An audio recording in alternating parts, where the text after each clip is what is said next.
નમસ્કાર દર્શક મિત્રો, હું છું રૂપલ લુણીજીયા. સંપૂર્ણ ન્યૂઝમાં આપનું સ્વાગત છે.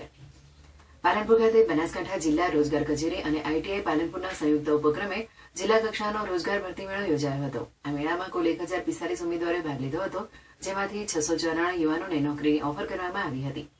આ ભરતી મેળામાં Tata, Duke pumping, Roki Minda, JBM, Arvind mill, coach international, SBI life, Bharat seat limited, Vasant fabricator, જાઝાકી ઇન્ડિયા અને રિલાયન્સ જીઓ જેવી 21 નોકરીદાતા કંપનીઓ હાજર રહી હતી. જિલ્લા રોજગાર અધિકારી એમ જે પ્રજાપતિએ જણાવ્યું હતું કે આ ભરતી મેળાઓ સ્થાનિક યુવાનો માટે આશીર્વાદરૂપ સાબિત થઈ રહ્યા છે અને આવા કાર્યક્રમો સતત ચાલુ રહેશે. રોજગાર કચેરી યુવાનોને ઘર આંગણે નોકરીની તકો પૂરી પાડવામાં સફળ રહી છે.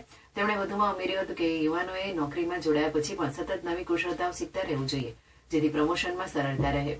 બનાસકાંઠામાં ઉદ્યોગો માટે પુષ્કળ તકો છે અને યુવાનોએ સરકારની વિવિધ યોજનાઓનો લાભ લેવો જોઈએ, જેમાં બિઝનેસ આઈડિયાથી લઈને વિસ્તરણ સુધીની યોજનાઓનો સમાવેશ થાય છે. તેમણે યુવાનોને આર્ટિફિશિયલ ઇન્ટેલિજન્સ એટલે કે એઆઈ અને અન્ય કોર્સ શીખવા પર પણ ભાર મૂક્યો હતો. આઈટીઆઈ પાલનપુરના ફોરમેન નિસર્ગ પરમારે આ પ્રસંગે યુવાનો અને નોકરીદાતાઓને અભિનંદન પાઠવ્યા હતા.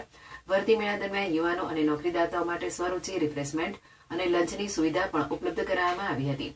નોકરીદાતાઓએ કુશળ માનવબળ મેળવવામાં મદદરૂપ થવા બદલ રોજગાર કચેરી અને સરકારનો આભાર વ્યક્ત કર્યો હતો. આ ભરતી મેળાને સફળ બનાવવા માટે રોજગાર કચેરી અને આઈટીઆઈના સ્ટાફે ભારે જહેમત ઉઠાવી હતી.